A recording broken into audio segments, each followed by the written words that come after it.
So the first petal we're going to work on is actually our throat, and the reason we're going to start here is it's our most labor-intensive petal, and we want to get it finished before we go on to anything else.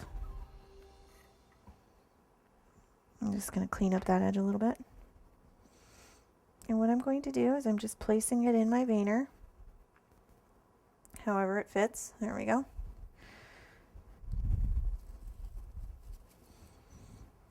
And just like we did our leaves earlier, we're going to measure right to this middle portion. Now sometimes on the bigger petals you can use 2, but because this is actually going to be folded on top of itself, we only really want it going straight up the middle. Okay. So here we go. Go ahead and tack it into place with your fingertips.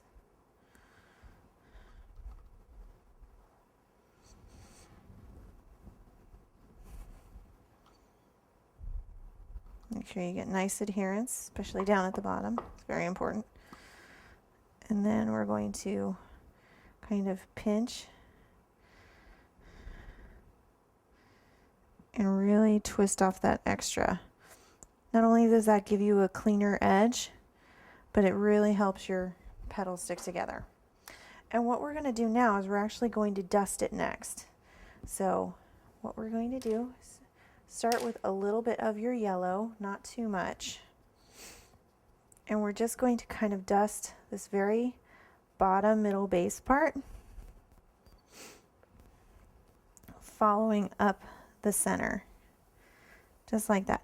And that is just in the middle. We're not going to do the underside with that at all.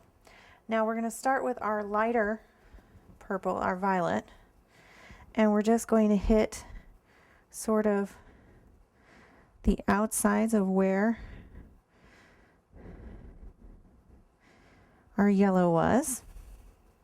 And we're going to flip it over, and we're going to do sort of the whole back like this. Back center.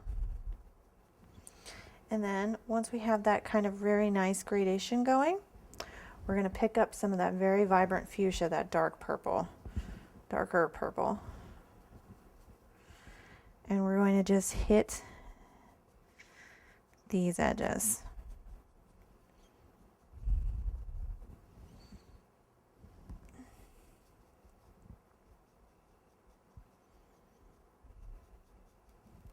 And it doesn't have to be uniform. In fact, you don't want it to be.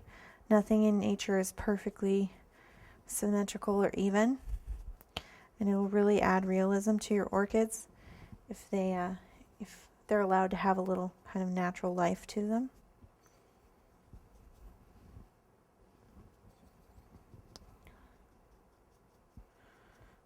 Try to make it really dark right there.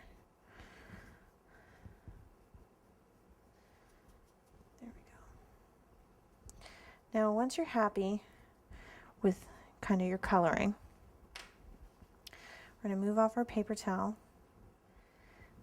and onto our foam. And what I'm going to do is I'm going to start about a ½ inch down. I'm going to leave this all pretty solid. I'm not going to do this too much. I'm going to very lightly just thin that out. I'm not trying to frill it, I'm just trying to thin it, just through there. And now for this top part, this is where I'm going to really heavily kind of go back and forth and really try to give it some personality. You can use a frilling tool as well if you prefer, or you can go back and kind of hit it with your small ball in places, and that's really going to give you some nice little feathers. There we go.